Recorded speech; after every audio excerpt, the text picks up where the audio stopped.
ничего. Но почему-то вот из новостейных программ мы дома в семье выбираем «Восточный экспресс», «Орикус» и всё. Вот, собственно, даже на него и не попадает бурятское телевидение. Мы вообще мало смотрим. Вот надо начать с того, что мы мало смотрим телевизор.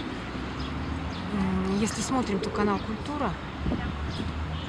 Вот. Ну и там еще один сериал, который стараемся посмотреть, и всё. И вот новости. Всё, больше ничего не знаю. А что бы вы смотрели бы, что бы вы хотели смотреть?